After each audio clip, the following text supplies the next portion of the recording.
Good evening. Tonight I want to offer something a shade darker than my usual bedtime stories. A full chronicle of methamphetamine, the so-called super soldier drug that once held out the promise of tireless vigor and ultimately became one of the most ruinous chemicals of the modern age. Set aside the polished television legends and the fantasy of a miracle pick-me-up. What follows is a history of military trials, scientific ambition, predatory markets, and human lives quietly coming apart.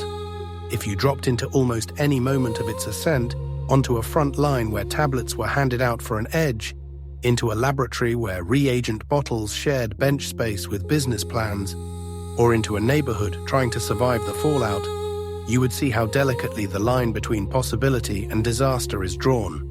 If this kind of story speaks to you, you can always like the video, subscribe, and tell me in the comments where you're listening from and what time it is where you are. I'm endlessly curious about the scattered map of time zones and cities behind these views. For now, lower the lights, get comfortable, and walk with me into tonight's journey. Our story begins quietly, far from the institutional corridors and barracks that would later define its reputation out among the tough thread-like shrubs pushing up through the parched earth of Inner Asia and northern China. Ephedra, ma huang in the old herbals that scholars and apothecaries kept on their shelves smelled of the dry steppe when it simmered in a pot. Astringent and almost aggressively simple. The rising vapor carried a pierce of clarity up through the nose, a sensation cherished for countless winters and along dusty caravan routes. That steam was medicine only in the way a warm blanket is medicine, humble, local, and practically useful. Physicians of the Han dynasty recorded ma huang as a remedy for coughs and clogged chests. Later compilations of herbs recommended boiled preparations for asthma, colds, and the dulled senses that came with fever. What those writers did not see was that inside each sprig and leaf lay a single small molecule that could be extracted and transformed into a tool of unyielding wakefulness. In the late 19th century, a Japanese chemist named Nagai Nagayoshi began to handle that tool the way one handles a stubborn but fascinating toy in the dim, idle hours of an afternoon. Trained in Japan's young modern laboratories, Nagai subjected ma huang to the analytical gaze that the new discipline of chemistry was turning on plants. In the mid-1880s, he separated from the herb an alkaloid he named ephedrine. With that isolation, he performed the modest miracle that pharmacology had been claiming as its destiny ever since alchemy hardened into a formal science. The translation of a traditional remedy into a discrete, reproducible chemical substance. By naming and isolating ephedrine, he did something that over time proved more consequential than the extraction itself. He took a botanical fact and set it down in the ledger of synthetic potential. Once a compound is known, chemists scattered across the world can inspect it, test it, and tinker with it. They can imagine cousins and competitors. They can, and they did design new molecules. The distance from ephedrine to methamphetamine is, from a chemist's vantage point, quite short. From the perspective of history, it is a long narrative of labs and voyages, of manuscripts mailed across oceans, of patent clerks' typewriters, and the low vibration of factory machines. Nagai's meticulous separation of plant alkaloids entered the growing canon of organic chemistry, and that canon traveled through the networks of its age, journals and conferences that bound Tokyo to Berlin and London, senior academics to their students, and corporations to their internal research divisions. The closing decades of the 19th century and the dawn of the 20th were an era in which alkaloid chemistry ceased to be an eccentric curiosity and became a respectable, countable line of business. Industry had acquired a strong appetite for isolable, patentable molecules. Companies were hungry for new sympathomimetics, new bronchodilators, new invigorating tonics they could offer to doctors faced with distinctly modern ailments. Disordered sleep, city-bred exhaustion, and stuffy sinuses in urban centers that grew busier and drier year after year. Within this climate, a second Japanese chemist, Akira Ogata, transformed what had been a laboratory doodle into a form ready for the pharmacy shelf. Around 1919, Ogata developed a workable method for producing a crystalline hydrochloride of the compound that, in measured doses, generated stimulant effects. That crystallization was more than technical finesse. It was the moment the substance became fungible, simple to weigh, straightforward to package, and therefore simple to trade. An oily, unstable free base remains a topic of academic interest. A neat, glinting salt that rests in a vial like a tiny white promise belongs in a sales catalogue. Suddenly the path from Ma Huang to mattress and marketplace was literal. A wild plant, a purified alkaloid, a laboratory conversion, and at the end of that chain a solid, dependable salt that could be dispensed over a counter. Science did not move in isolation. Japan's Meiji and Taisho eras had already bound its chemists into an international conversation with European colleagues, and a rapidly expanding pharmaceutical sector in Europe and the United States was impatient for molecules that offered not only novelty, but novelty's twin exclusive rights. By the early 20th century, patent law had matured out of 19th century industry. Firms wanted not just to discover, but to possess, to label, to promote. The work of Nagai and Ogata, therefore, touched not only beakers and retorts, but also the legal and commercial superstructure of their time. A crystalline salt could be patented across multiple nations. A patent delivered more than monopoly. It delivered a vocabulary of respectability to marketing departments eager to secure their place in the physician's cabinet. The market was waiting.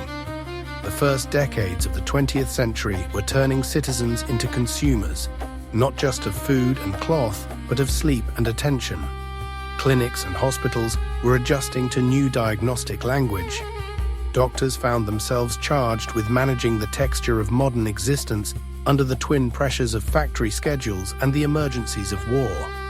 Pharmaceutical houses, some modest, others already sprawling across borders, sensed their chance. They had learned how to take a single formula, wrap it in a brand identity, and present it to practitioners as a trustworthy instrument. Chemistry supplied the substance, commerce supplied the script. A cocktail of lab stock and entrepreneurial nerve took a provincial folk remedy and reimagined it as a standardized product, manufacturable by the ton, sealed with a logo, and channeled into the daily rhythms of medicine and ordinary life. By the 1930s, that push gathered momentum.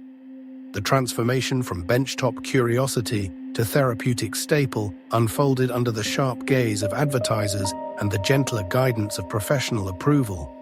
In consulting rooms and on printed pages, the new stimulant was framed as a remedy for distinct modern afflictions. Narcolepsy, with its abrupt and dangerous collapses into sleep. Depression, that drained state that seemed to accompany modern life. Obesity, increasingly seen as both a social issue and a medical one, for which appetite suppressants were prescribed. And the constant irritation of nasal congestion that neither legislation nor improved ventilation could banish from factories and office towers.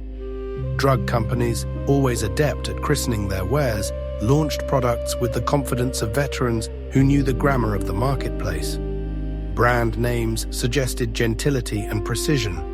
Methadrine in English-speaking markets, Philopon in Japan, Pervitin in Germany. These compounds were marketed as targeted doses of chemical sharpness, tiny functional gems that a doctor could place neatly into a treatment plan. Sales strategies shaped how the substances were understood. Companies schooled their representatives to call on doctors' offices, to leave samples nestled into coat pockets or desk drawers, and to recite the proper technical language of dosage and indications. A visiting rep would provide a slim booklet of clinical observations, often more anecdote than rigor, along with endorsements attributed to respected physicians and hospitals. Advertising took a parallel path, pushing into the triangle of patient, prescriber, and product through medical journals and, in some countries, directly through consumer media. There were lush, full-page spreads and restrained text-only announcements. Case vignettes described spectacular turnarounds in a handful of patients and quietly suggested that mainstream medicine had overlooked something important. The medical ethos of the 1930s and 1940s was, by today's standards, gently trusting. Doctors were taught to intervene, to do something. They had, in many clinics, far fewer tools for chronic tiredness and mood disturbance than we now imagine. Diagnostic boundaries were softer. Neurasthenia still appeared on lecture slides. Melancholia still occupied beds in asylums and outpatient rosters. Many people we would now classify as having major depressive disorder received stimulant prescriptions for one blunt reason. Stimulants worked quickly, and swift, visible improvement was a kind of currency physicians valued. A sudden clearing of mental fog, a rapid drop on the scale for a patient determined to lose weight. These were outcomes one could see and note. The longer-term costs were harder to capture in the short windows of clinical trials. Enormous forces nudged these prescriptions from the margins into the center of practice. The Great Depression, paradoxically, heightened the desire for small medical wonders that seemed to promise exertion without rest. Factories wanted workers who could push through fatigue. Offices wanted clerks whose eyes did not droop. Homemakers wanted a chemical edge against endless chores. Psychiatrists and general practitioners alike became fluent in writing scripts for patients and sometimes for themselves. Tonics solidified into a respectable form of therapy. Regulation in many places was lenient. Before the stricter post-war regimes, numerous stimulants could be obtained with nothing more than a doctor's note, and some in certain dosages were available straight from the chemist's shelves. With no modern pharmacovigilance infrastructure, clinical habits evolved through repetition rather than through robust evidence. Marketing and prescribing worked in close partnership. Weight loss campaigns traded heavily on the era's social and aesthetic unease. Magazines ran before and after spreads and glowing personal accounts that eerily anticipate the infomercial language of later diet cultures. Medical periodicals printed controlled studies, usually small and short-lived, that confirmed the drug's ability to suppress appetite and lift mood. Sales reps left sample bottles not only in physicians' hands, but sometimes in waiting rooms, so that anxious patients might encounter them and request the new hope by its brand name. A capsule that helped a woman shrink a dress size could be framed as clinically appropriate. A tablet that kept a night shift clerk awake at his desk could be billed as practical. The term dependence had not yet hardened into its modern technical shape. Writers favored softer words, habit, overuse, and even those appeared only in passing footnotes of small circulation journals. Elsewhere, the drift into pharmaceuticals took on different shapes according to local industry and tastes. In Japan, Philipon came onto the market from factories already capable of large-scale output, slipping into both domestic medicine chests and the wider workforce. In the United States, the broader amphetamine family chemical cousins of methamphetamine appeared under various brand names and as inhalers. Firms such as Smith, Klein, and French had already perfected the art of turning a stimulant into a standard treatment for nasal blockage and for certain problems of inattention and wakefulness. Doctors wrote prescriptions for these tablets as casually as they once wrote for bromides or barbiturates, confident they were simply using one more tool from their diagnostic kit. Advertisements promised control and order, not surrender. The blind spot was not merely ideological. Research that followed people over years lagged well behind marketing cycles. The costs of chronic stimulant exposure, growing tolerance, entrenching dependence, mood swings, disturbed appetite, unfolded on a timeline far longer than that of a campaign budget. Early warnings arrived as scattered case reports and letters between physicians. Accounts of racing heartbeats, insomnia that far outlived the intended treatment window, irritability hardening into hostility. These stories reached hospital desks and corporate offices in ripples that seemed small compared with the broad tide of apparently legitimate use. Cultures, professions, regulators, and markets do not pivot quickly from enthusiasm to doubt. That turn accelerated only when the shop floors and sales offices that had embraced stimulants intersected with militaries hungry for bodies that could move, remain awake, and perform past ordinary limits and into the small hours. World War II provided a vast proving ground for the promises of stimulant chemistry. If a tablet could keep a pilot alert on an overnight sortie, the tactical value was instantly clear to planners. If a pill could keep a soldier marching through the night, an army might sustain a tempo the enemy had not prepared for. Wakefulness itself became a weapon. Germany seized upon that weapon early and with vigor. The Berlin company Temmler Werk, modest at first, brought to market a stimulant it baptized Pervitin in the late 1930s. Pervitin, a methamphetamine preparation, was initially sold on the civilian market as a cure for exhaustion, a booster for concentration, a tiny chemical sun to push back grey moods. Then the Wehrmacht took interest. In 1939 and into 1940, through the invasions that opened the war in Europe, from Poland to the lightning strikes across the Low Countries and France, Pervitin migrated from pharmacy shelves into army supply lists.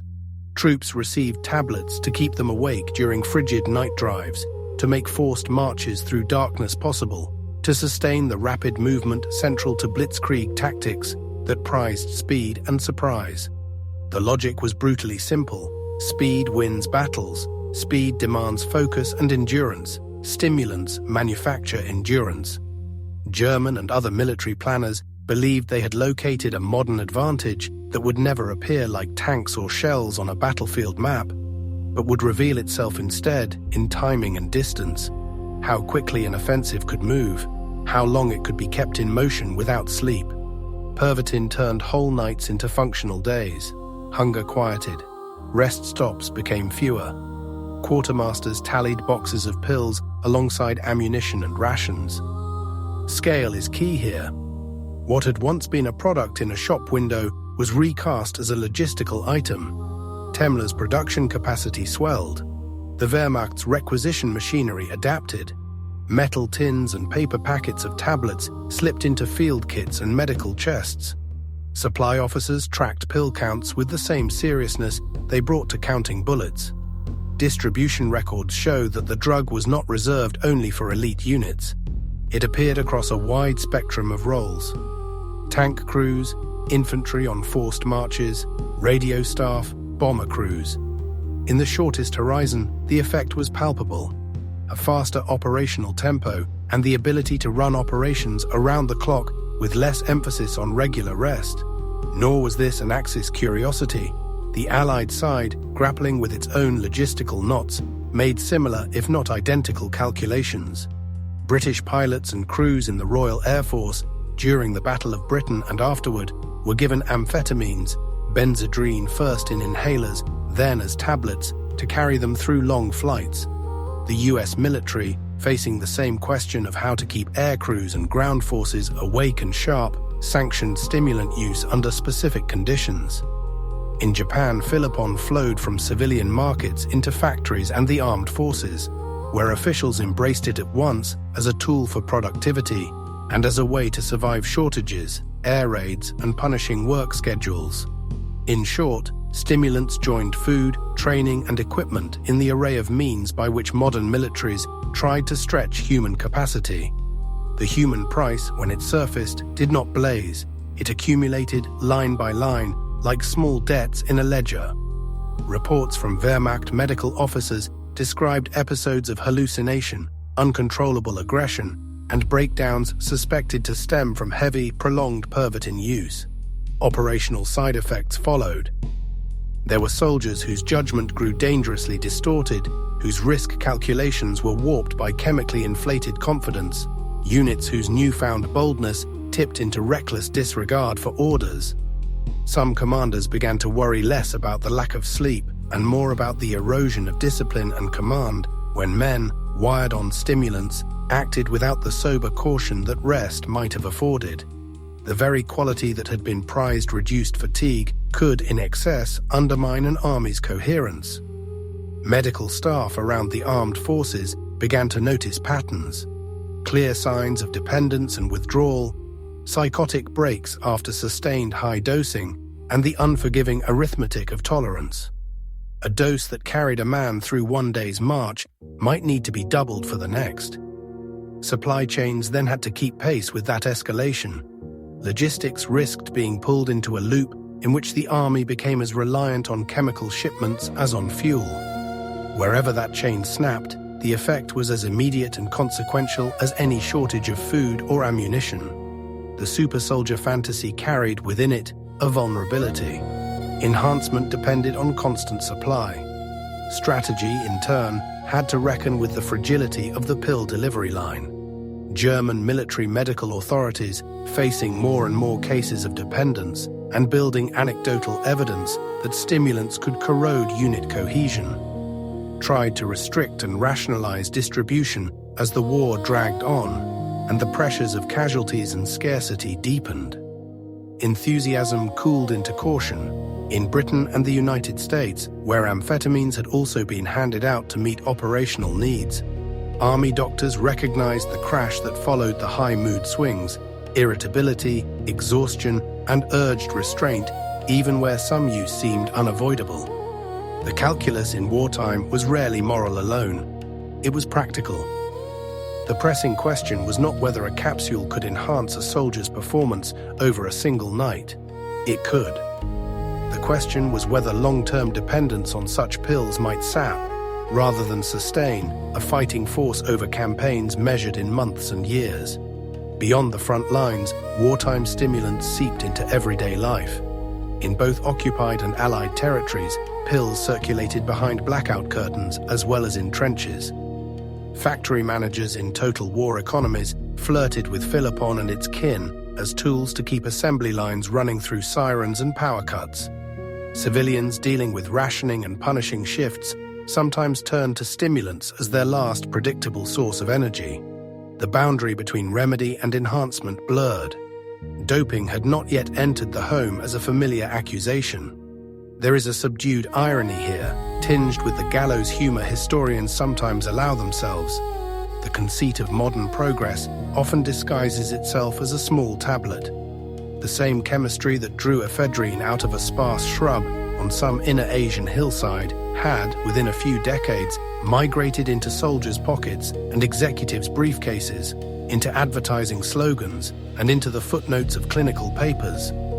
The lab's crystalline offspring promised concentration, speed, and a disciplined tempo that war planners coveted. In the moment, the pill was partly a therapeutic tool, partly a tactical device. But every tool has operating costs. It demands consistent supply, thoughtful oversight, and careful restraint. The adoption of methamphetamine and its relatives in the years between the wars and through World War II lays bare the modern state's uneasy traffic with human limits. We can keep people awake longer. We can manipulate appetite and mood. But we do it by creating new forms of dependency and new vulnerabilities in the systems that rely on those altered bodies. The shining promise of the super soldier melted under accumulating field data. The ethical and clinical costs that had been hidden in glossy brochures and early trials emerged in hospital wards and in the paperwork of regimental surgeons. So the narrative turned back on itself. The molecule that began its public existence as a warming herbal vapor passed first into laboratory glassware, then into brand name bottles, then into war rooms and command posts. In brief, blinding flashes, it delivered extraordinary performance. Afterward, it left a tangle of dependency, fragile supply lines, units that could not function without ever larger rations of pills, and individuals whose long-term injuries society and medicine were slow to record. In the small story of one pill's journey from scrubland to clinic to campaign map, we can see the weaving together of curiosity, commerce, and control that marks so much of 20th century medical history. What starts as a neat chemical answer to a problem of fatigue or focus becomes, when scaled up, a knotty moral and logistical dilemma about what a society is willing to sacrifice in the name of stamina.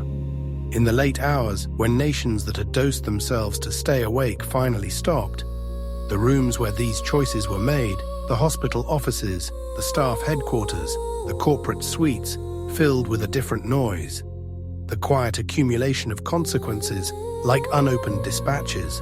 The drug that had promised to turn men into machines instead turned them into dependents of a fragile flow of chemicals. Once that flow faltered, the illusion of the super soldier stood naked.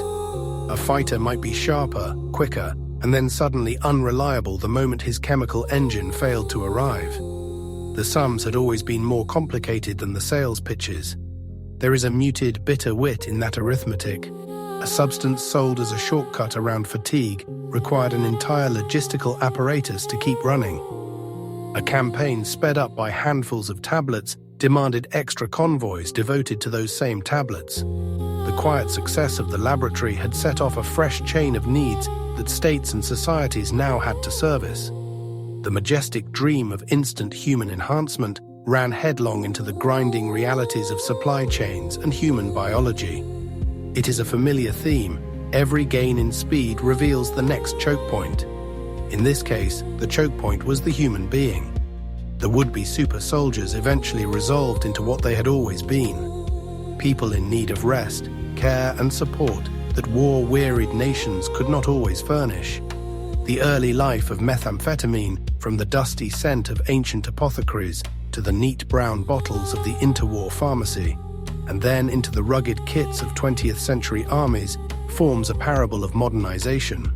It shows how a small episode in experimental chemistry can grow into a matter of national policy, and how medical fashions, advertising tricks, and military logistics can align to turn a promising compound into a global force.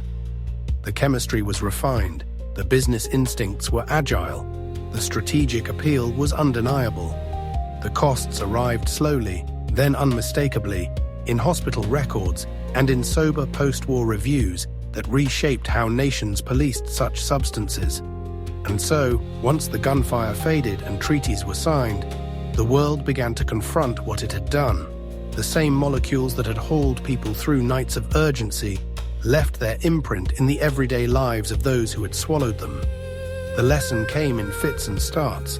The power to alter attention and appetite is not only a technical feat, it is a social lever that reorders work, reshapes warfare, and rewrites the practice of medicine. The little shrub on the step had been simple. The consequences, true to any serious nocturne, were tangled and long-lasting. The crates did not exactly arrive in peacetime. They unraveled, as if the seams that held wartime life together had loosened and spilled out whatever the bellies of armies had been carrying. By the late 1940s and into the 1950s, the boxes once stacked for blitzkrieg pushes and last-ditch imperial offensives found new carriers, pharmacies, workplace dispensaries, company clinics. The stimulant that had once steadied soldiers' hands and sharpened their sight, sold under names like Pervitin and Philipon in Europe and East Asia, Benzedrine and Dexedrine on American shelves, returned home in more mundane disguises. In Britain, a weary night shift worker could still be offered an amphetamine to get through another long evening. In the United States, mothers in the post-war housing tracts heard whispers of diet pills that smelled faintly of factories and airfields. In Japan, the leftover patterns of military distribution fed a black market that by decade's end had become a public health crisis. What the drug had done for empires, it now did for economies. It became a commodity, rebranded, repurposed, normalized. Normalization can feel like a small mercy when the rest of the world is rebuilding. The tablets looked innocuous, the advertisements comforting, and the laboratory gloss of modern science clung to them. Doctors, stretched thin by demobilization and faced with waves of new patients and new complaints, reached for stimulants as dependable tools to treat narcolepsy, to counter low mood, to lift the sluggish fatigue of the chronically tired. Easy labels, easy remedies, efficient pills. Across the English language press of the mid-20th century, the PEP pill grew domestic wings.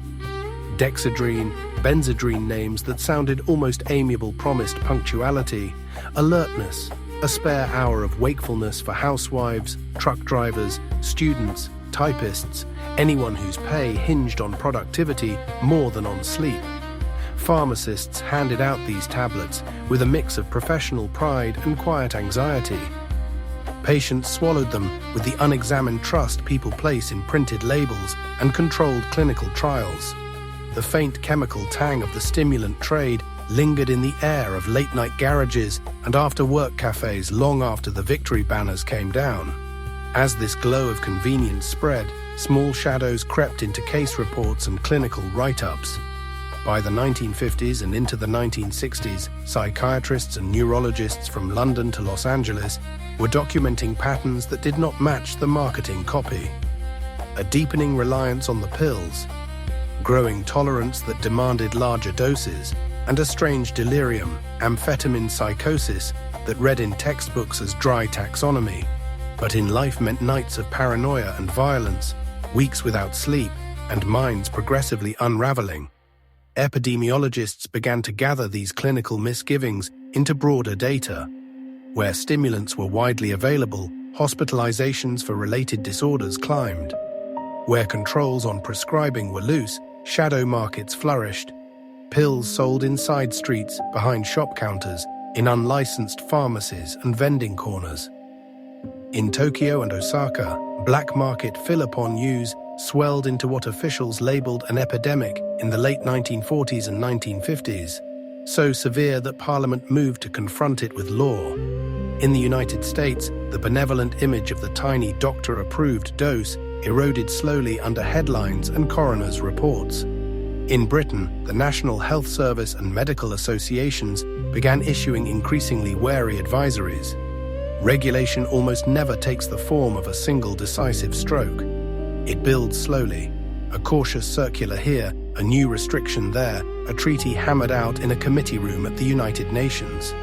The global legal framework that would eventually ensnare stimulants developed in steps at the measured pace of post-war diplomacy. The 1961 Single Convention on Narcotic Drugs tightened controls over opiates and coca.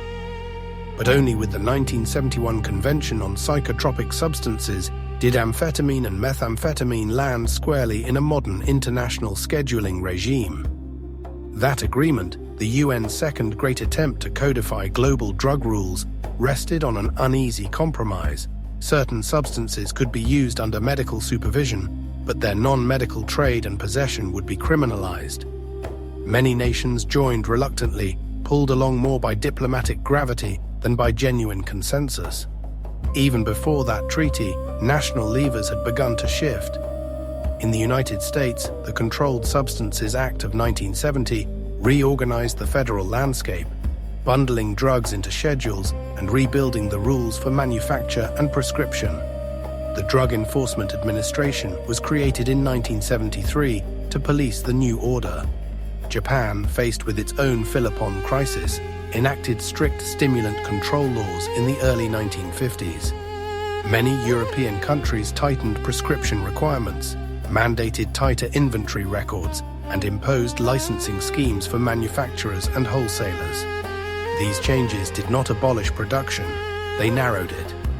Legitimate manufacture and approved distribution continued, but under heavier documentation and inspection. Companies had to track batches. Pharmacies maintained detailed logs. Prescribers faced professional scrutiny and, in some cases, criminal risk. The intent was dual: shield patients from harm and starve illegal markets. History, however, rarely obliges. Demand behaves like water. Dam it in one place and it seeks another route. Public health data, moral arguments, and treaty obligations combined to crystallize a stubborn truth. This family of stimulants could offer genuine medical benefits and inflict genuine social damage. Governments, caught between paternalism and liberalism, chose the path of control. The predictable outcome for anyone who studies markets was that an underground economy would step in to exploit the profitable space regulation had just carved out. That economy began modestly and vast at once. There were makeshift labs in home kitchens, garages, motels, operating on a scale tailored to neighborhood demand, small, mobile, and technically crude. Their products were sold in the gritty micro-markets of highways and discount shops, sex work strips, and rural co-ops. These improvised labs were dangerous awash in caustic chemicals and secrets.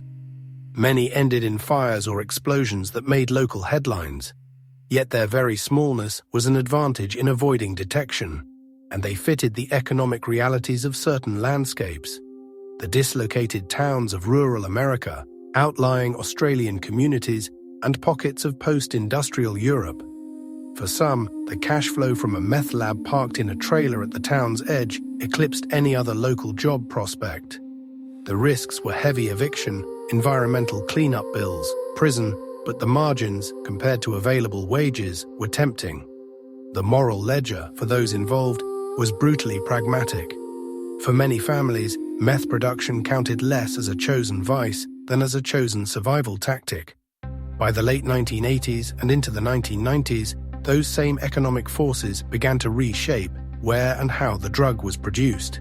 In the United States, rural clandestine labs became notorious in states like Missouri, Arkansas, and across parts of the Midwest, as production and consumption both rose sharply.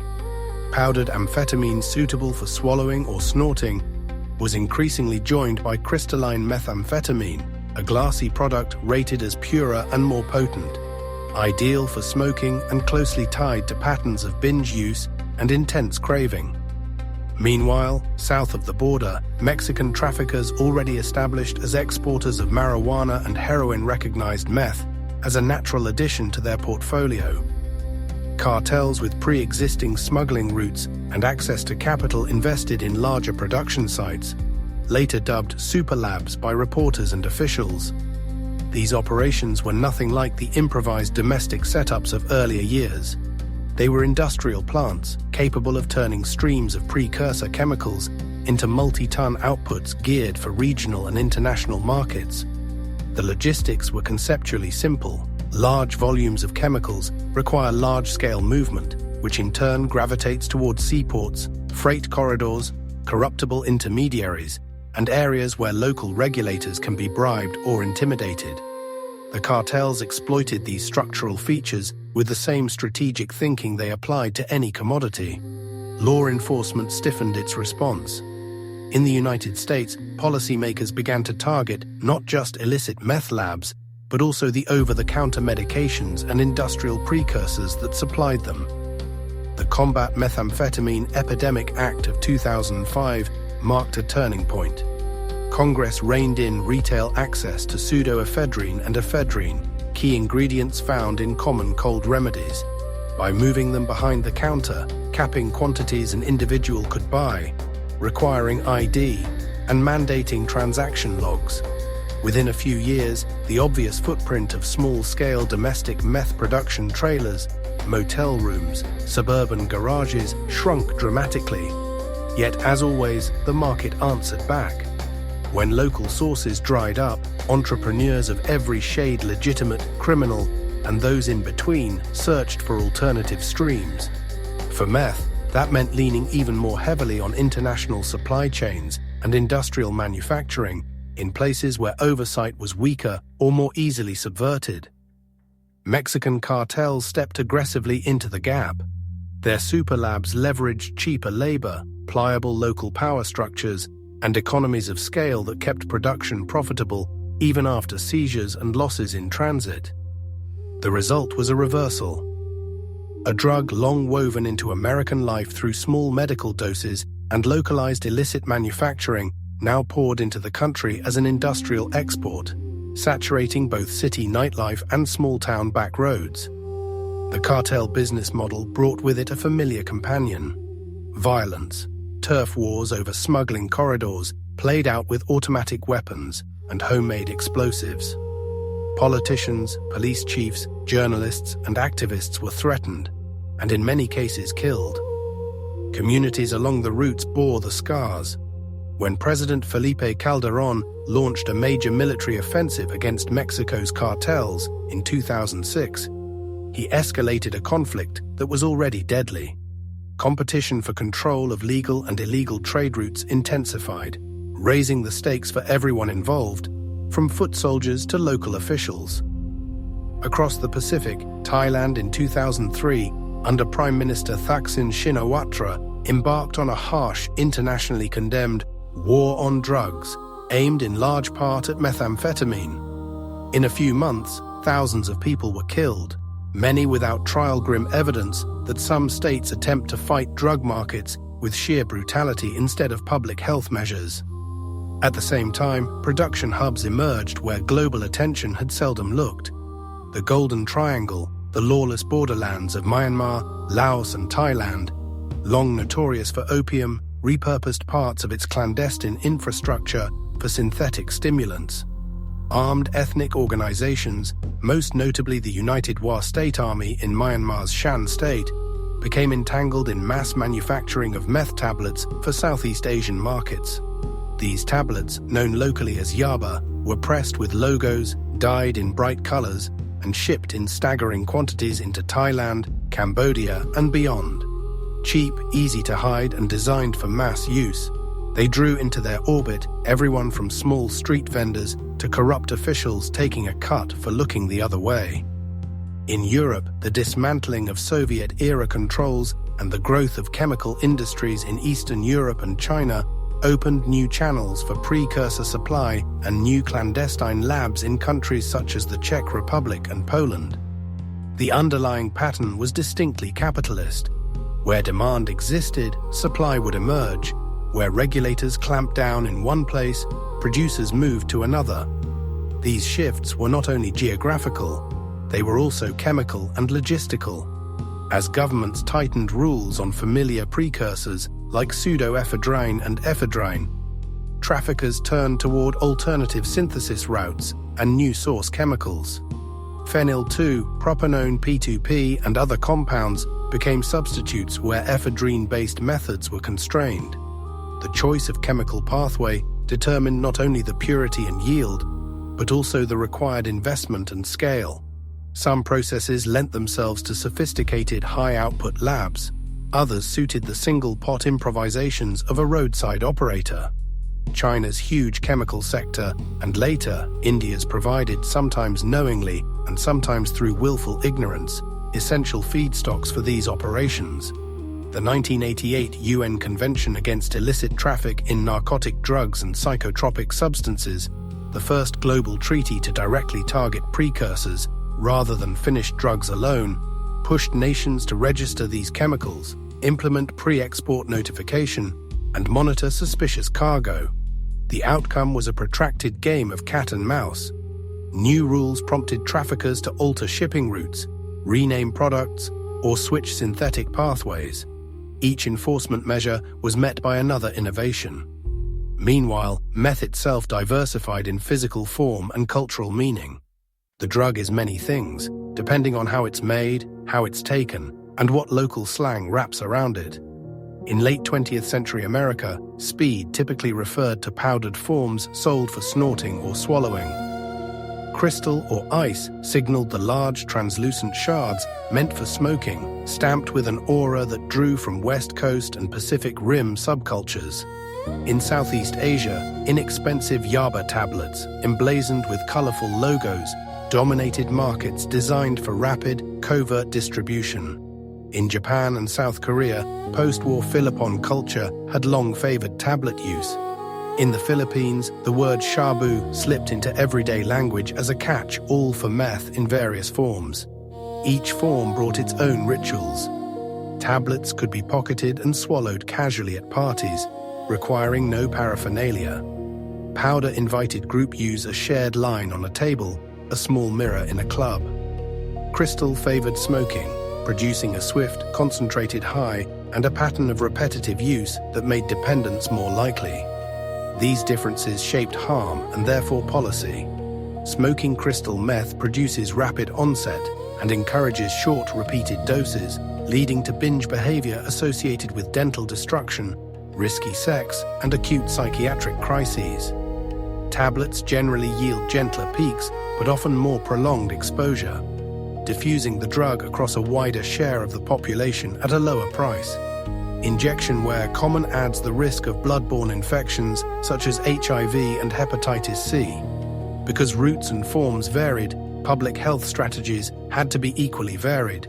Needle exchange programs, safer smoking kits, structured treatment for stimulant dependence, and social interventions that addressed the precarious livelihoods on the production side.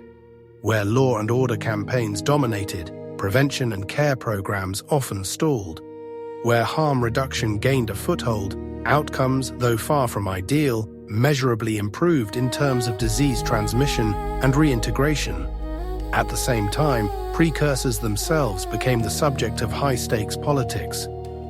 Tight retail limits on cold medications in the United States did sharply reduce small-scale local cooking, but in doing so opened a lucrative lane for imported high-purity meth from Mexico and beyond.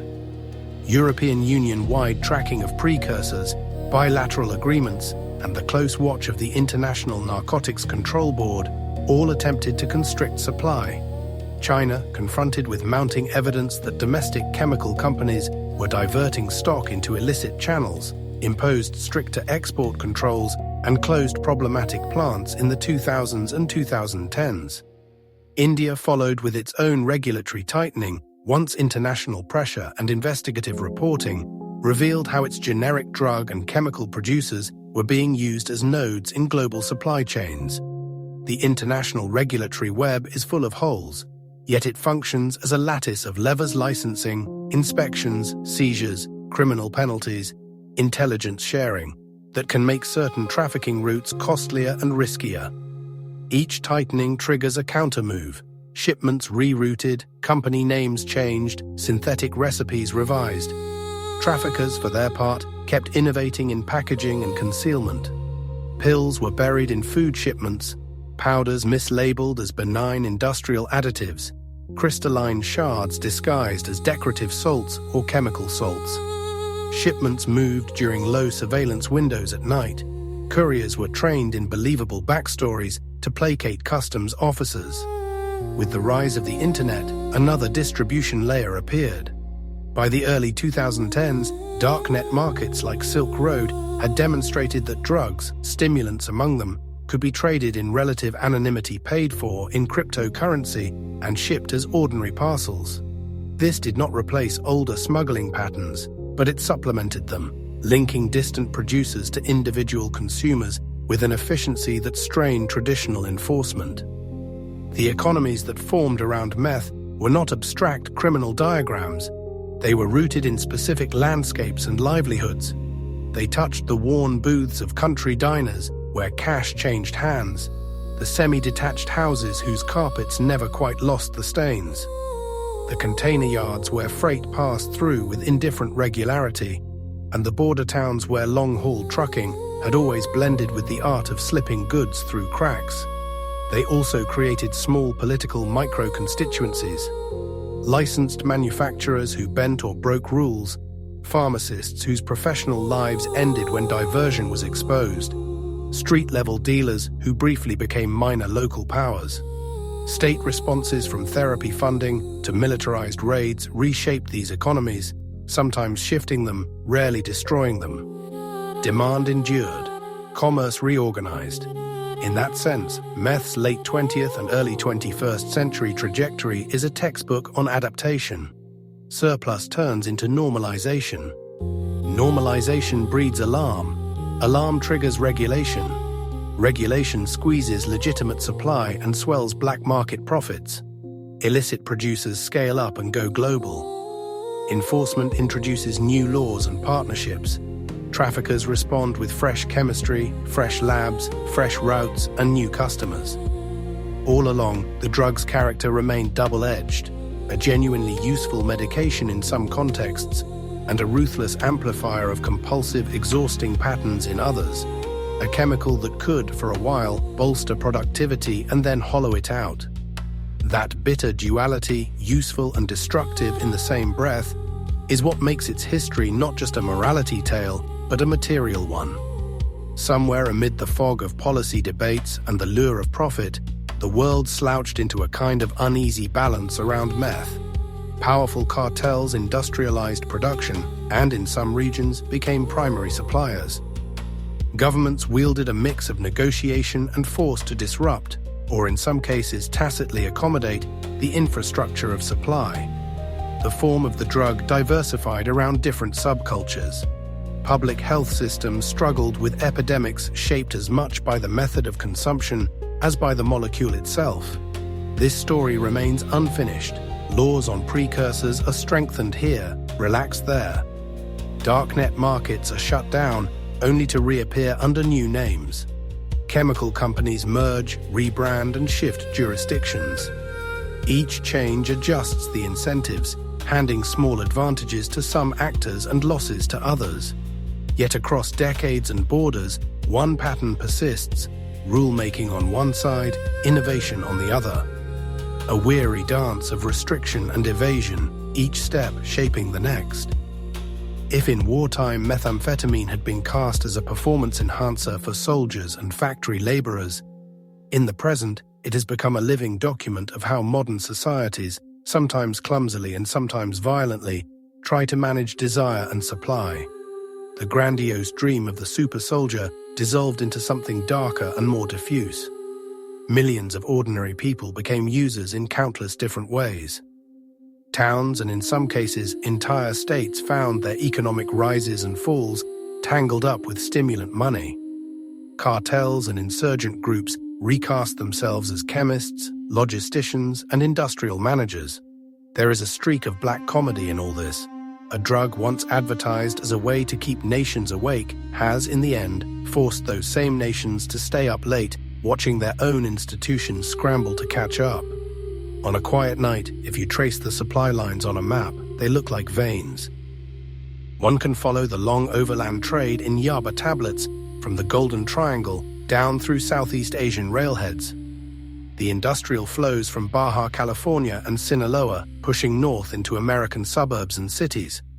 The clandestine Czech and Polish labs that feed regional markets and occasionally Western Europe. The East Asian brokers juggling paperwork and consolidating container loads whenever regulators in Washington or Geneva start paying closer attention. It is all choreography of logistics. Shipments moving, shipments intercepted. Capital hunting returns wherever regulation is lax or can be bent to its purposes. The human toll of those networks is vast, but the policy lesson is quieter and more structural. You cannot simply slam one door shut without understanding the building it belongs to. Block the kitchen and pressure will drive the steam through the walls. Thus, the post-war history of methamphetamine is not just a catalogue of damaged lives or a chronicle of criminal ingenuity. It is also an archive of how states and markets inadvertently co-produce problems in the act of trying to solve them. And it is, crucially, a story about form. How the difference between a swallowable tablet and a smokable shard produces different social scripts and calls forth different public health reactions.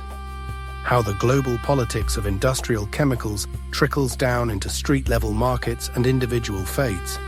International treaties, seizure statistics, pharmacy logbooks, and anonymous entries on online marketplaces taken together sketch out a map of modernity's attempt to govern pleasure and productivity. Certain patterns repeat across that map. Regulation and ingenuity tangle in a constant embrace. Prohibition arrives. Adaptation follows. Local livelihoods are folded into vast cross-border systems. Once promoted as a way to mold soldiers into tireless instruments, meth's contemporary legacy is both more ordinary and more tragic. It's an engine that has helped some people patch together a living, pushed others into ruin, and drawn governments, corporations, and criminal organizations into a long, uneasy contest over chemistry and control. When methamphetamine enters the brain, it behaves like a guest who not only barges in uninvited, but flings every door open and drags the lights into the street. At first, the experience feels bright and exact. Energy surges, weariness falls away, words come faster, warmth rises, appetite fades. Those sensations track a biochemical storm that neuroscientists have been mapping in increasing detail since the late 20th century.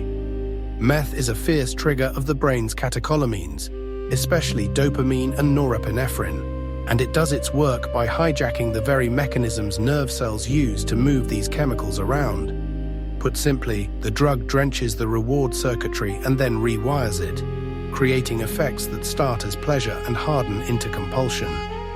In the mesolimbic pathway, the ancient loop linking the ventral tegmental area to the nucleus accumbens, and forward to the prefrontal cortex, dopamine is the molecular language of reward and importance. Animal studies and later PET scans in humans showed that amphetamines produce massive dopamine bursts along this route. The neurologist Nora Volkow in research spanning the 1990s and 2000s, used imaging to tie these surges to intense euphoria and to the impaired control that defines addiction. Meth executes several maneuvers at once.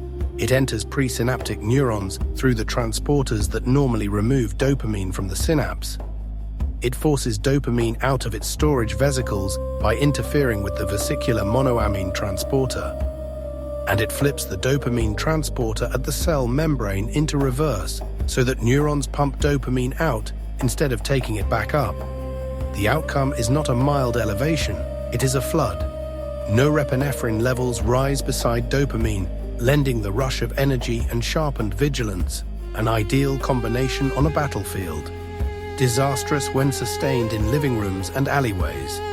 This biochemical abundance explains why the drug felt like a miracle to soldiers in the 1930s and 1940s, why Temla's Pervitin seemed to carry men through frozen campaigns, and why Philippon appeared to offer Japanese pilots and factory workers a way to outrun fear and exhaustion. The very capacity that made it seem strategically useful would also make it personally ruinous. The brain does not forget such storms. Repeat them, and the system adjusts. Receptors pull back. Dopamine transporters decrease in availability. Neural firing patterns change. Circuitry that once balanced desire, judgment, and restraint starts to favor habit over deliberation. These alterations unfold over weeks and months of heavy use and are often invisible to the person undergoing them, yet they are durable. Eventually, many chronic users find that the world seems muted. Ordinary pleasures shrink. Motivation drains away. The drug, brutally efficient, becomes the central pivot of life. The long-term neural changes are intricate, but they can be described in human terms. The repeated dopamine spikes dull the sensitivity of receptors on the receiving side of synapses. The volume knob on pleasure turns down. The frontal lobes, which sit atop the reward system and typically dampen urges with plans and foresight, become functionally weaker. Control shifts to the dorsal striatum, a region more involved in habitual behavior. Cues, a smell, a certain street corner, a familiar voice can summon craving with terrifying force. Meanwhile, the machinery that once kept neurotransmitters in balance begins to fray. Mitochondria, the energy factories within cells, are strained. Reactive byproducts accumulate. Microglia, the brain's immune cells, begin a slow inflammatory nibbling at dopamine and serotonin terminals. Animal work throughout the 1980s and 1990s, and human imaging since, have converged on one unsettling conclusion. Meth can damage dopamine and serotonin-bearing axons, and the scale of that damage appears to track with the intensity and duration of exposure. These biological changes land as very real cognitive problems. People who have used meth heavily over time often suffer impaired attention, poorer working memory, and weakened executive functions. Planning devolves into pure urgency. Learning slows. Choices skew toward immediate relief rather than long-term well-being. Clinicians have long recognized a stimulant-induced psychosis that mimics paranoid schizophrenia, persecutory delusions, voices and visions, crawling sensations under the skin that lead to relentless picking formication, as the textbooks call it. Sometimes this psychosis is brief and clears after days or weeks of abstinence. But for a subset of people, it recurs or lingers, evolving into a chronic condition that requires ongoing psychiatric care. Sleep loss, the constant partner of long binges, supercharges the risk. The body, outside the skull, pays a parallel price. The cardiovascular system is strained from the first dose. Racing heart, high blood pressure, narrowed blood vessels. Acute use can trigger arrhythmias, heart attacks, or strokes. Chronic use can weaken the heart muscle, producing a dilated cardiomyopathy that doctors in the United States, Australia, and elsewhere have been documenting since the early 2000s.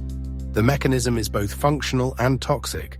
Relentless sympathetic overdrive, plus direct damage to heart tissue. During binges, high body temperatures, crowded overheated rooms, and dehydration all contribute to muscle breakdown rhabdomyolysis, which can swamp the kidneys and lead to failure. Smoking meth scorches airways. Injecting it spreads infections through veins and soft tissue. Clinics in high-prevalence regions see a steady stream of abscesses, septicemia, and wounds that require surgery. Then there are the slow, visible erosions that camera crews love. Meth mouth, that pattern of extreme dental decay and gum destruction, driven by dry mouth, grinding, poor hygiene, and poor diet. Dramatic weight loss, skin sores from scratching, chronic infections. These outward signs are symptoms of a deep internal decline, metabolic, immune, and social. The immune system appears to tilt under chronic use, making infections more likely. Sexual behavior shifts too. In some urban scenes, especially among gay men in cities like San Francisco, London, and Sydney, meth has been used to prolong and intensify sexual encounters, chemsex. The combination of longer sessions, more partners, and less inhibition has, in some places, driven up rates of HIV and other sexually transmitted infections, linking a stimulant epidemic with viral epidemiology. Pregnancy draws a sharp line. Women using meth while pregnant face higher odds of placental complications, premature birth, and low birth weight infants. Newborns may require intensive medical care.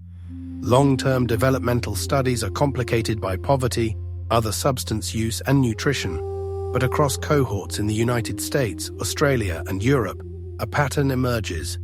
Children exposed to meth before birth are at higher risk for attention problems, behavior issues, and learning difficulties. Japan's experience in the 1950s, emerging from a wartime meth wave, left entire communities with the hard lesson that one generation's easy access to stimulants could cast social and developmental shadows over the next. Recovery, nonetheless, is possible. The brain remains plastic. It can regain function over months and years.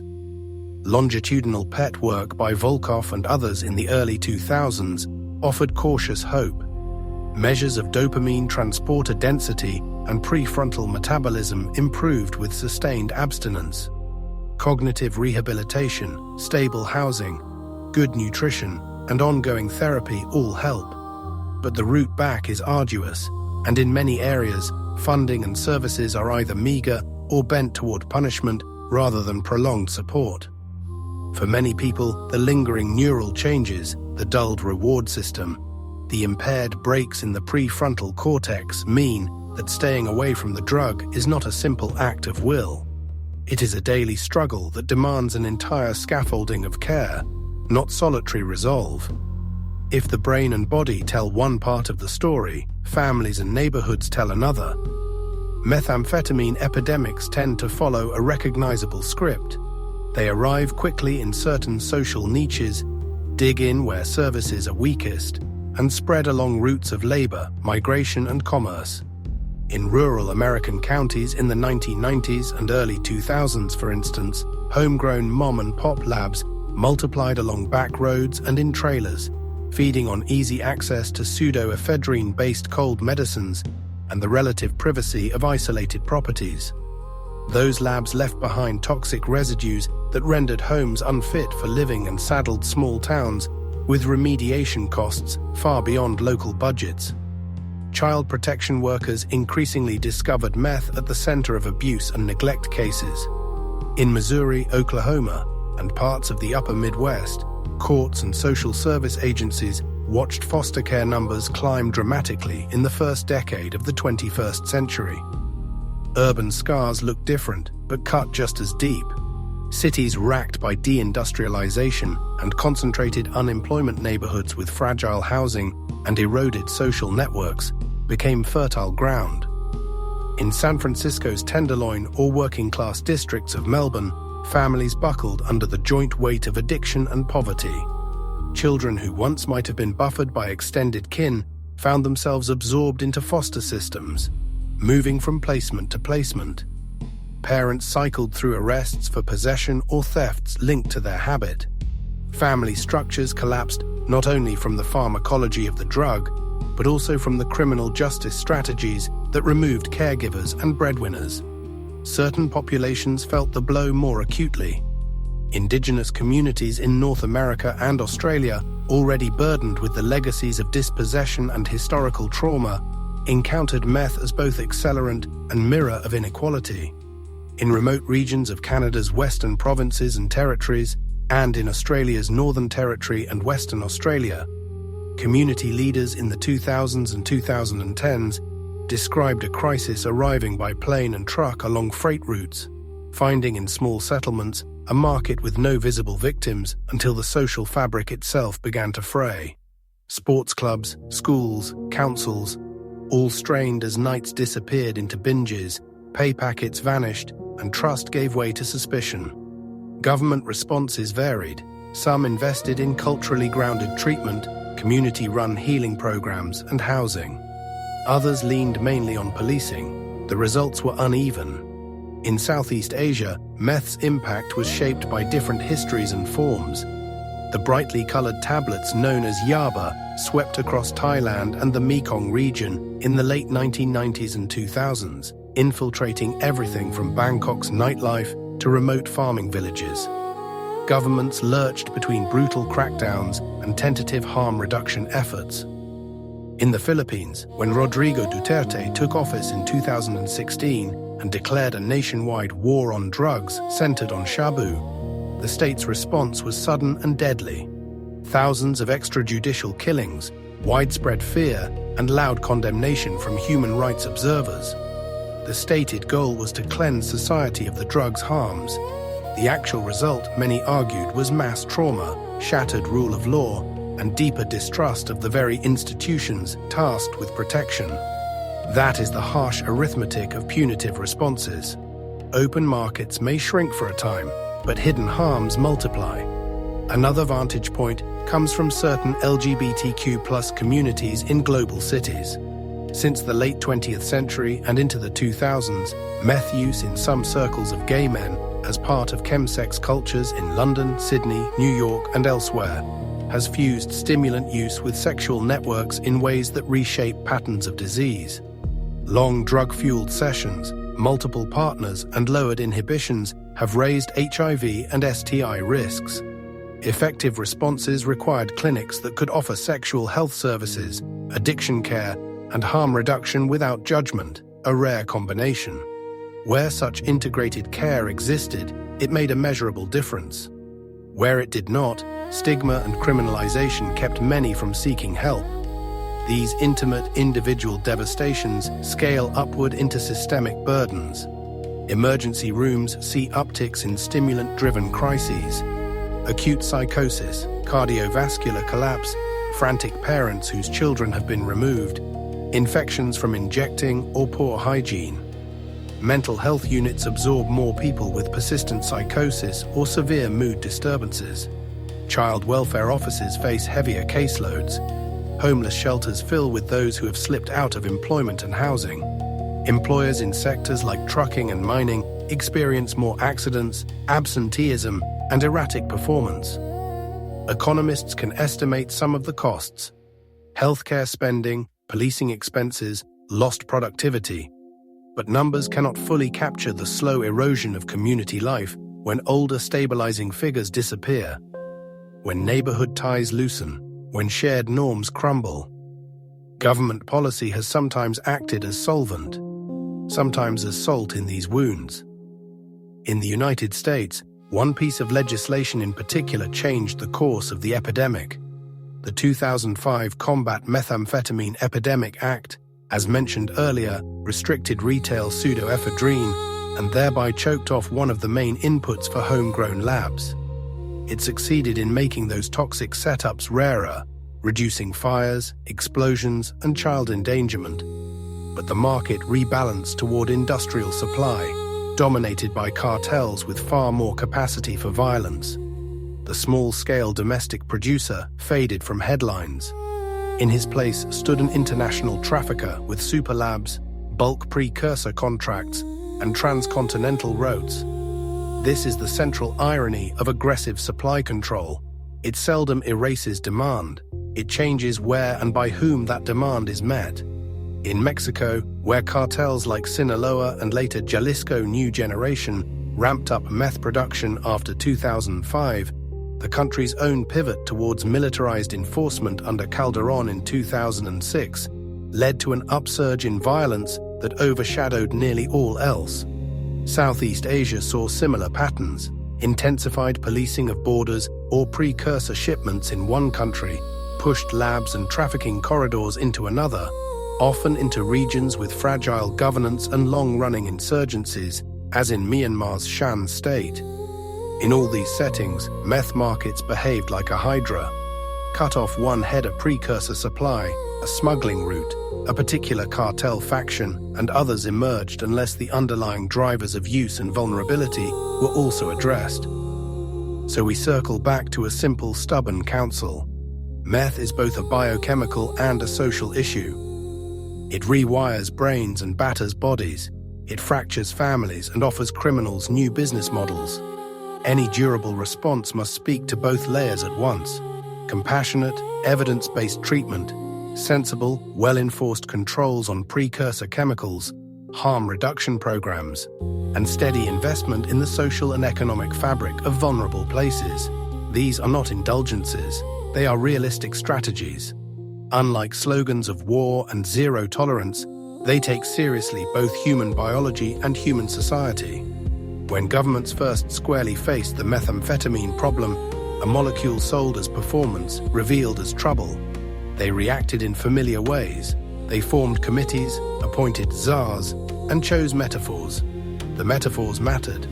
In Washington in 1971, the Nixon administration labeled drug abuse public enemy number one, and the language of war supplied the script: supply lines to be severed, invaders to be repelled, enemies to be captured. Agencies grew to match the imagery. The Drug Enforcement Administration, founded in 1973, operated like a specialized constabulary for chemical interdiction. In 1988, the Anti-Drug Abuse Act created the Office of National Drug Control Policy to coordinate strategy under the same warlike frame. Across the Pacific in Tokyo, the flavor was different, but the appetite for control similar. In the post-war years, when it became clear that methamphetamine, once issued to soldiers and foisted on workers, had spilled into civilian life, the fear this provoked was translated into tight laws, heavy policing, and a deep stigma that endures. In Southeast Asia, the dominant image was of rivers of pills sliding through forested borders. In Mexico and Australia, public imagination focused on men and women mixing chemicals in sheds, on farms, at the edges of small towns. The policies that followed were never purely technical. They were political declarations about how the state interpreted suffering, sin, and security. From this first impulse toward punishment, two main currents of response have run side by side for roughly half a century. One is the heavy enforcement-centered approach: more officers, more raids, more prisons. The other is a quieter public health-driven model that invests in prevention, harm reduction, and treatment.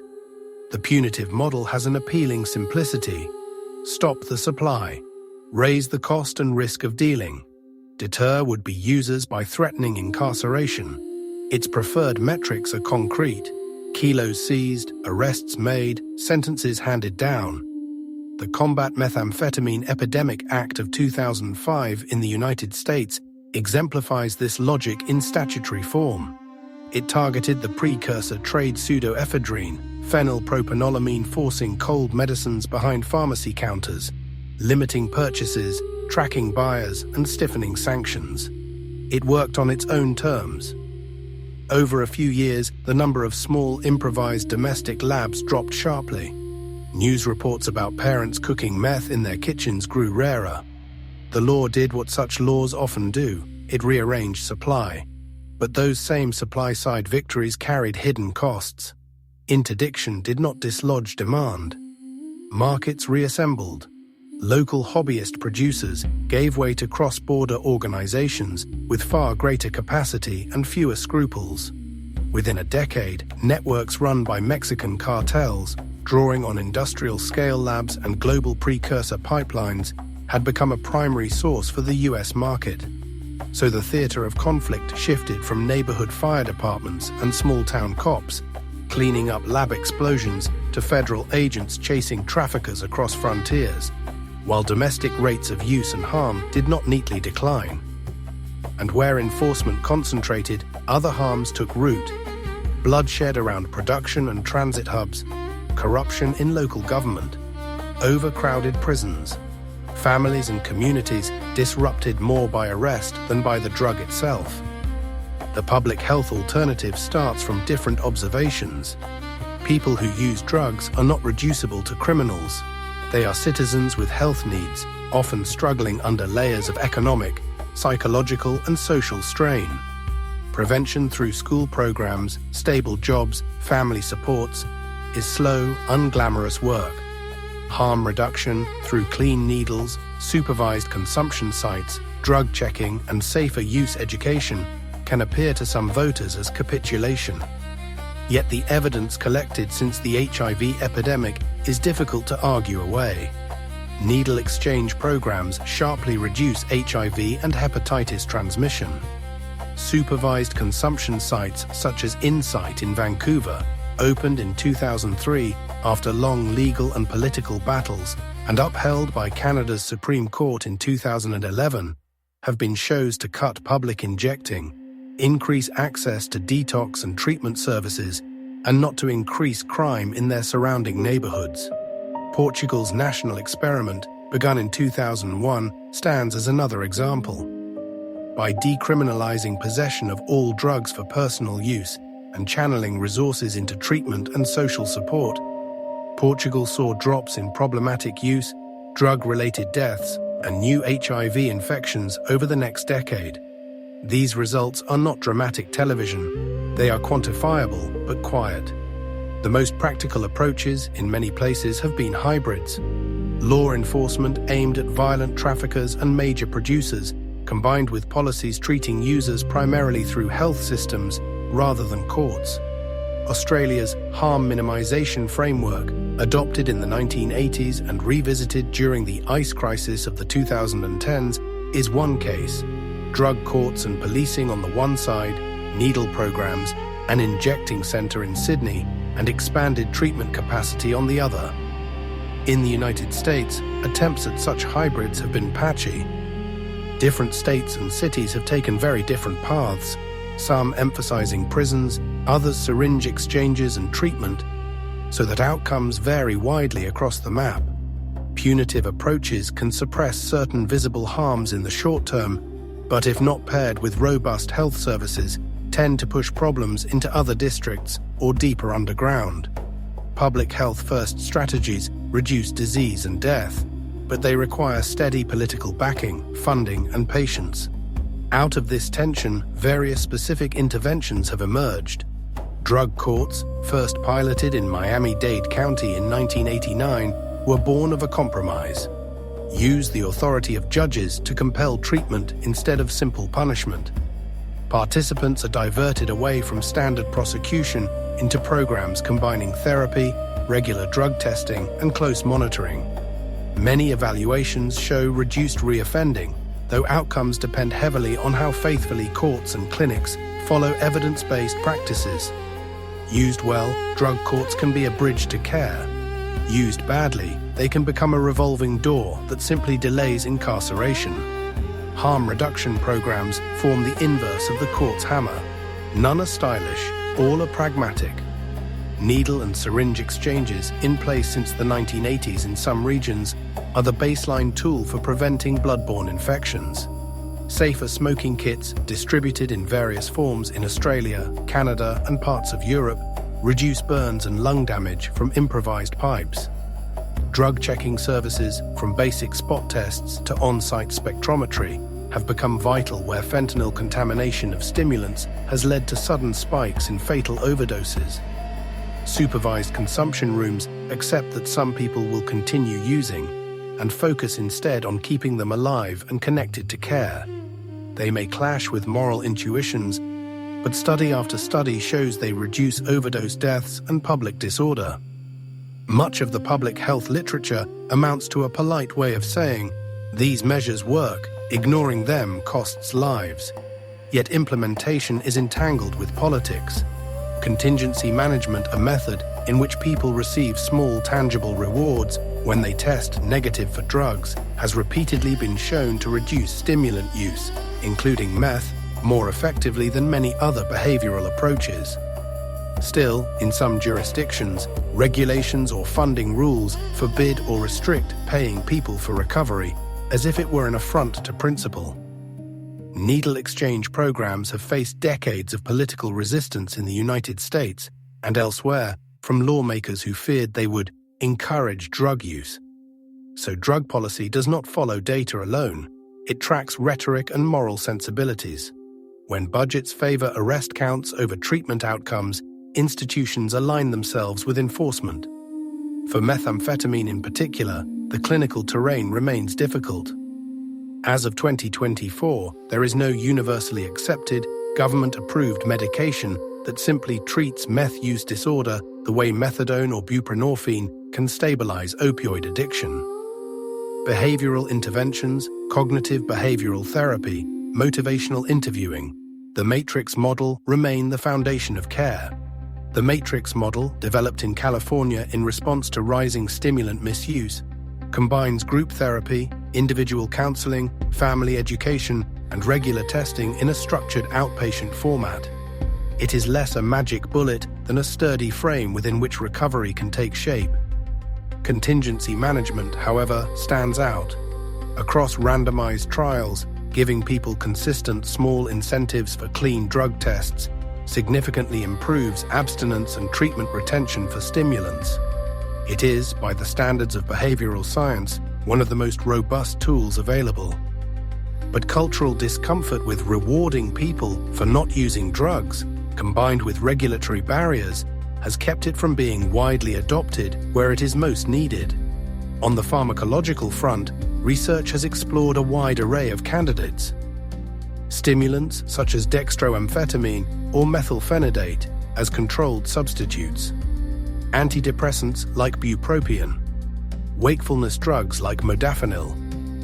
Anticonvulsants such as topiramate. Noradrenergic antidepressants like mirtazapine. Opioid antagonists like naltrexone, and more experimental agents aimed at glutamate or other signaling systems. Some combinations have shown promise. Trials pairing bupropion with naltrexone, for instance, have produced positive results in certain meth-using populations. Mirtazapine has helped particular groups, such as some men who have sex with men whose meth use is linked to sexual behavior. Low-dose prescription stimulants as substitution therapy have yielded early encouraging data in some settings. Still, no single approach has risen to the level of a widely endorsed, one-size-fits-all treatment. This gap in medication makes broader community-based approaches even more important. Meth use often travels with depression, anxiety, PTSD, and stimulant-induced psychosis, as well as with infections acquired through injecting or high-risk sex. The most effective care models are therefore integrated. Primary care physicians, mental health specialists, addiction clinicians, infectious disease teams, housing and job programs, and peer support workers all need to be part of the same system. Assertive community treatment teams, housing-first models that provide shelter without demanding abstinence up front, and recovery community organizations can all amplify the impact of formal therapy. Research on the social determinants of recovery is increasingly precise. Stable housing, meaningful work, and supportive relationships are as crucial as any specific therapeutic technique. Peer-led services are especially valuable. Recovery coaches, people with lived experience of addiction who are trained to support others, have been integrated into emergency departments, drug treatment programs, and re-entry services. Sober living communities like Oxford houses, where residents manage the house democratically and support each other, also demonstrate how peer support improves outcomes and lowers relapse rates.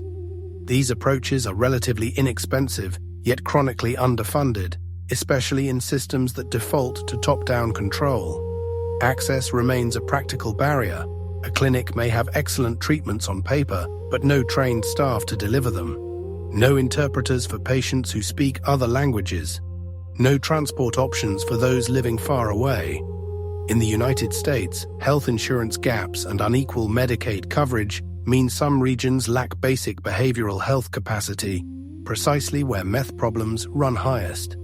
Telehealth has helped extend counseling and medication management, particularly during the COVID-19 pandemic, but remote care cannot replace the tangible support of housing, local services, and community. Internationally, methamphetamine's impact is shaped as much by each country's history and institutions as by the drug's pharmacology. Japan provides a striking case. It was Japanese chemists who first isolated and synthesized related compounds in the late 19th and early 20th centuries, and wartime authorities who distributed stimulant pills to soldiers. Post-war surplus, paired with weak regulation, spilled into civilian markets and triggered a national scare. The reaction was sharp: strict stimulant laws, strong policing, and intense social stigma around any illicit drug use. As a result, Japan reports low overall rates of illegal drug consumption compared with many Western countries. Yet those who do get caught face severe legal penalties and crippling social disgrace, and pathways back into work and community can be limited. In Southeast Asia, the story has been more explosive and public. Yaba tablets moved rapidly across porous borders, finding customers in cities and rural villages alike. The Golden Triangle shifted from opium to large-scale meth manufacture, with insurgent armies, militias, and crime syndicates running factories in remote hills. Seizures ballooned in the 2010s, and meth became not a niche drug, but a mass-produced commodity. Thailand's 2003 war on drugs left thousands dead and many more traumatized, yet demand and supply patterns proved resilient, relocating and morphing rather than vanishing. Mexico's role is structural. The country sits at the junction of production and transit for the North American market. When U.S. precursor controls tightened, cartels such as Sinaloa and Jalisco New Generation invested in upstream access to chemicals and industrial labs. The U.S. clampdown on pseudoephedrine in 2005 diminished domestic labs but increased cartel dominance of the market, leading to purer crystal, greater volumes, and cross-border violence. Mexican policy, swinging from local policing to the military offensives under Calderón after 2006, intensified that violence without fully stemming supply. Australia's ICE crisis in the 2010s forced its own re-evaluation. Crystal meth use surged, and with it came increases in psychosis admissions, crime, and family breakdown. A national task force convened in 2015 recommended expanded treatment, research into medications, diversion programs, and targeted policing, harm minimization tools, needle exchanges, a supervised injecting facility, softened some harms, but the scale and suddenness of the crisis tested political patience. In moments of moral panic, resources tend to flow toward visible enforcement rather than slow capacity-building work. The United States shows how fragmented responses produce patchwork results. Early waves of meth use focused on the West and Midwest, with many small labs. Later, after 2005, domestic production declined, but cartel made crystal rose. In the 2010s, methamphetamine collided with the opioid crisis. Fentanyl contamination of stimulants created fatal risks for users who did not always know they were ingesting opioids at all. Regions already battered by economic decline and ongoing opioid addiction. Appalachia, the rural Midwest, saw multi-layered crises with limited treatment resources. Comparing these cases yields several lessons. Context matters. Japan's harsh stigma-driven approach is not easily transplantable to Myanmar or Mexico. Cultural norms, state capacity, and social safety nets determine what kinds of interventions can work. Enforcement is necessary at the margins. It can target violent traffickers and large-scale labs, but it is not sufficient. Supply-focused strategies often relocate harm rather than eliminate it, unless they are embedded in broader efforts to reduce demand and strengthen communities. Harm reduction, while politically sensitive, has repeatedly shown public health benefits. Treatment must be integrated with housing and economic support, and international cooperation on precursor control, though technically complex, remains vital. One of the thorniest barriers to effective policy is institutional. Health ministries and justice ministries inhabit different political worlds and pursue different metrics of success. Police agencies are rewarded for visible, countable outputs. Health agencies for incremental, often invisible gains. Global drug treaties of 1971 and 1988 hardwired criminalization into international norms in ways that complicate reforms like Portugal's decriminalization. In states where corruption is common and violence is part of political life, shared enforcement can be difficult. And as long as addiction is framed primarily as a moral failing, voters and leaders are less inclined to support evidence-based care. If there is a hopeful thread, it lies in pragmatic blends. Communities that fund school-based prevention, family supports, contingency management, housing and peer programs, while also targeting the most harmful traffickers and working across borders to regulate precursors, will, on balance, see harm reduced. Think of it as tending a garden. You pull up the most destructive weeds where they choke everything else. You enrich the soil by investing in healthcare, housing, and jobs. You plant prevention early in childhood and adolescence. Results take time, but they endure.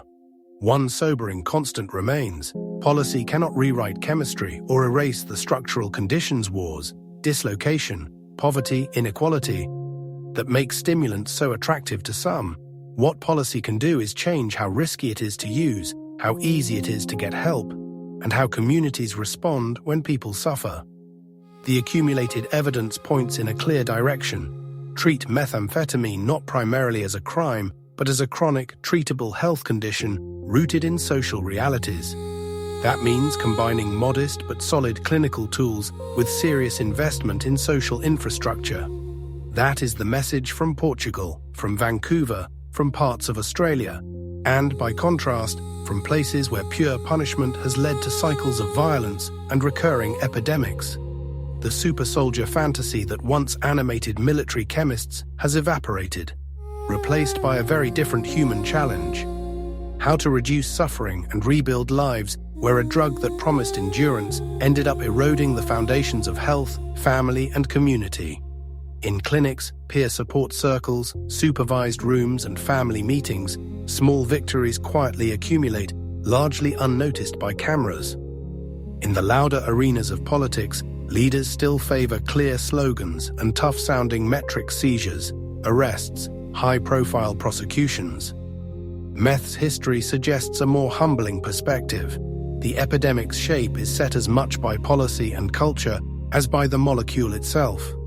And the strategies that work are those that pair firm regulation with deep investments in care. If one imagines a policymaker setting this problem down at the close of a long day, the most constructive gestures are neither dramatic nor harsh. They are almost parental, closing the door gently on punitive excess, pulling a blanket of services over those in need, leaving a light on for the slow, methodical work of recovery. When television first turned its gaze on methamphetamine, it did not dwell on nuance. It sought spectacle and bodies that could be framed in harsh lighting to stir outrage. Local news shows discovered that a meth lab raid could be cut like an action sequence. Jittery footage of stained countertops and stained glassware, the ghostly suits of hazmat teams, the practiced gravity of sheriffs declaring they had never seen anything so shocking. These visuals hardened into archetypes. Viewers learned to associate meth with chaotic kitchens, neglected children's toys in the background, and before and after mugshots that seemed to need no explanation. The emotions these images evoked: fear, disgust, moral condemnation shaped public opinion, which in turn shaped policy. The cycle whereby journalism, entertainment, and politics together sculpt both panic and law is not new. In the United States, local news habits from the 1980s onward met meth's re-emergence in the 1990s and early 2000s, producing a moral economy of images. The rural trailer turned into a contamination site. the Heartland community allegedly besieged by a new scourge, the heroic bust with photogenic glassware and seized cash. Rising coverage in the early 2000s fed debates over laws restricting pseudoephedrine and other precursors. Politicians, eager to be seen as decisive, rode the wave. Documentaries and reality TV added another layer. Programs like Intervention took viewers into chaotic homes and emergency rooms to witness very personal tragedies. These shows sometimes fostered empathy, but they also reinforced the idea of meth use as an almost uniquely degrading, self-inflicted ruin. Dramatic fiction complicated the picture without always clarifying it. Breaking Bad, airing from 2008 to 2013, turned the meth lab into a high-stakes metaphor for American ambition and desperation. Its anti-hero chemist was both brilliant and monstrous, which made for gripping television. But the show, while clever, also embedded the meth cook as a kind of dark folk figure, part villain, part sinister genius. In Southeast Asia, tabloids splashed images of bright yaba pills and mugshots of intoxicated youths, warning of cultural collapse. In the Philippines, the word shabu was spat more than spoken, and when Duterte's government launched its violent war on drugs, the media's portrayal of drug personalities helped justify extrajudicial killings to segments of the public. Almost everywhere, media narratives distilled a complex phenomenon into a story of personal failure. Meth mouth became a shorthand prop used without context about poverty, diet, lack of dental care, or co-occurring illnesses. These images made for powerful politics. They pushed voters toward punitive answers: more police, more prisons, sharper bans. Funding and attention flooded into enforcement teams and forensic labs. Treatment beds, housing programs, and harm reduction services lagged. Stigma, fed daily by such imagery, seeped into institutions. Medical trainees internalized subtle contempt and fatigue toward meth users. Housing providers, terrified of being labeled soft in the press, became more likely to evict tenants with drug histories. Insurance and public agencies, once the opioid crisis eclipsed meth in headlines, diverted resources toward opioids, leaving stimulant disorders relatively starved of attention. In short, the politics of image helped ensure that punitive reflexes remained stronger than compassionate, evidence-based care. Move the camera away from newsrooms and back into laboratories and clinics, and another story comes into view. One of slow, careful experimentation with treatments that seldom make headlines. Behavioral scientists have patiently refined CBT, motivational interviewing, the matrix model, and contingency management for stimulant use disorders. Researchers like Nancy Petrie built a solid case that structured rewards for clean tests can dramatically improve outcomes. At the same time, pharmacologists have explored long lists of possible medications, vaccine-like immunotherapies that keep the drug out of the brain, and neuromodulation techniques ranging from non-invasive RTMS to invasive DBS in extreme cases. Progress is incremental. Trials often show modest benefits rather than dramatic cures. Funding waxes and wanes according to political fashions, with stimulant research frequently overshadowed by justified but concentrated investment in opioid responses. Ethical challenges complicate matters. Vaccines or long-acting antibodies that block meth's effects could, in theory, be misused in criminal justice systems as tools of coercion rather than consent. Invasive brain interventions raise profound questions about autonomy and identity. To guard against these misuses, people with lived experience of meth use must be involved in designing studies and policies, not merely as subjects, but as partners. After decades of this uneasy mix of spectacle, punishment, and science, the practical lessons are clear, even if implementing them is hard. First, public health should replace punishment as the central principle of meth policy. Decriminalization of personal use, coupled with robust treatment and social support, as in Portugal's model, offers a sound template. Second, harm reduction services, syringe programs, Safer use education, supervised consumption, drug checking should be normalized and scaled up. They cut disease transmission and save lives, whether or not they align with moral intuitions. Third, treatment must be widely available, low threshold and long-term. Contingency management should be funded and legally enabled. Peer workers, housing programs, and job support should be woven into care. Fourth, research should be prioritized to test combination treatments and real-world service models, not just single drugs in perfect laboratory conditions. Fifth, broader social inequalities, unemployment, unstable housing, trauma must be treated as part of drug policy, not as separate issues. Finally, the narrative itself must change. Media, politicians, and educators can portray addiction in ways that highlight recovery and structural causes, rather than simply broadcasting the most shocking images. Person-first language and less stigmatizing imagery can help create space for humane policies. If we trace methamphetamine's path from Wehrmacht pill tins to post-war weight loss tablets, from Yaba factories in Shan State to Shabu crackdowns in Manila, from ice pipes in Australian suburbs to rural labs in the American Midwest, we hear the same refrain. Technology escapes its intended use, markets flourish, panic erupts, and punishment follows. Breaking that cycle requires humility from politicians, discipline from scientists, courage from communities, and a moral shift in how we think about addiction. The final irony is almost poetic. A drug once embraced as a way to forge better soldiers ended up revealing how brittle our instruments of control really are.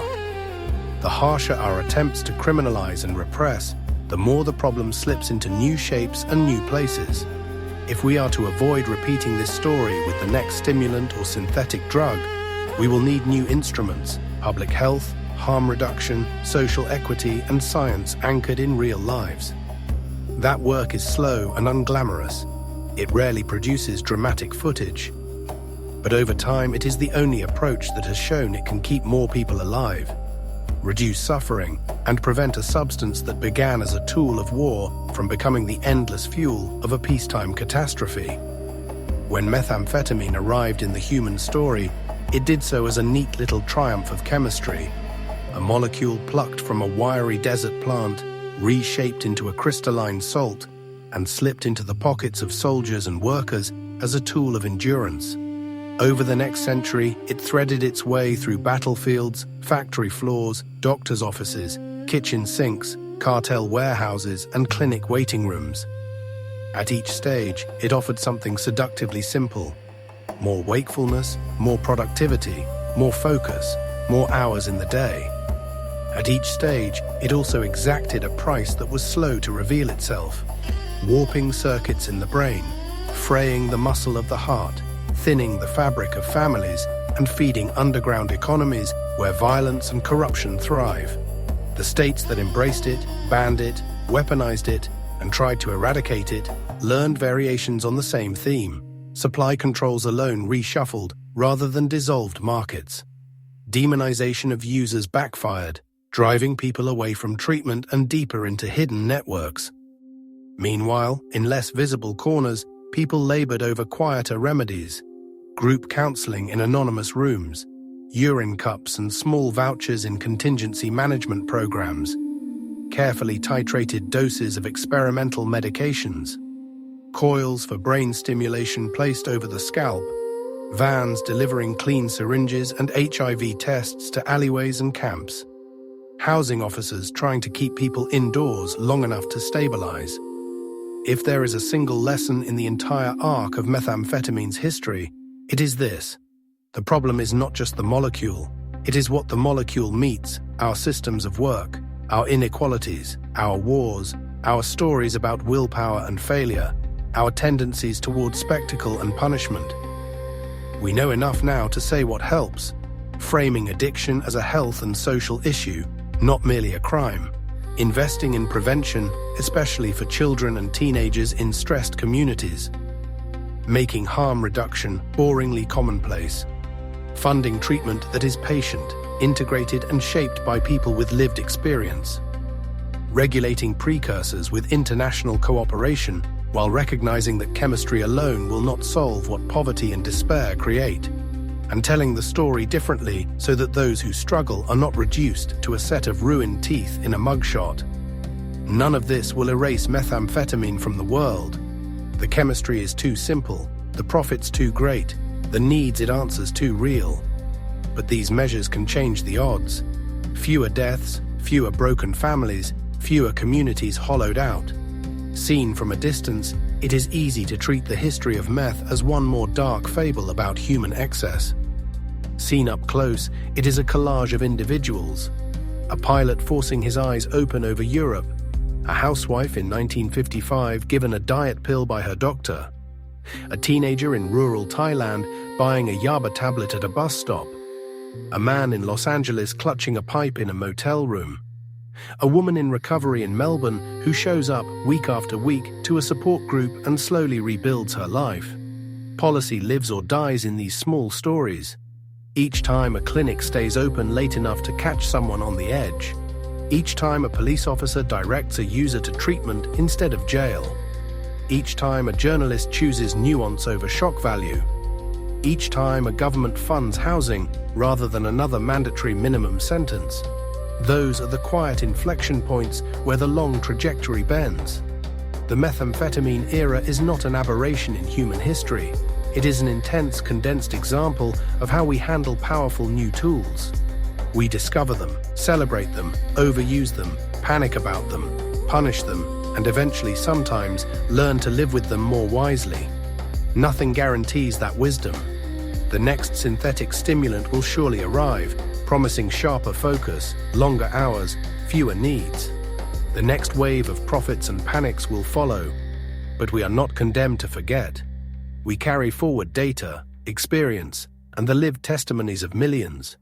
We know that war metaphors lead us towards certain predictable mistakes. We know that moral outrage can be a poor guide to effective policy. We know that the brain can heal and that people can and do recover given time, safety, and support. Perhaps in the end, that is the only hopeful note that does not ring false. The same species that learned how to extract and refine this super soldier drug can also learn how to soften its impact, how to replace fear with understanding, and how to design institutions that respond to suffering with something more useful than condemnation. If methamphetamine's story began as a tale of laboratories and armies, it continues now as a test of something else entirely: our capacity for patience, for evidence-based compassion, and for the unglamorous work of helping one another survive our own inventions. And for tonight, as the world outside your window slows and quiets, that is where we will leave it, with a small, sober recognition that while chemistry shapes possibilities, it is human choice, political, social, and personal, that determines what those possibilities become.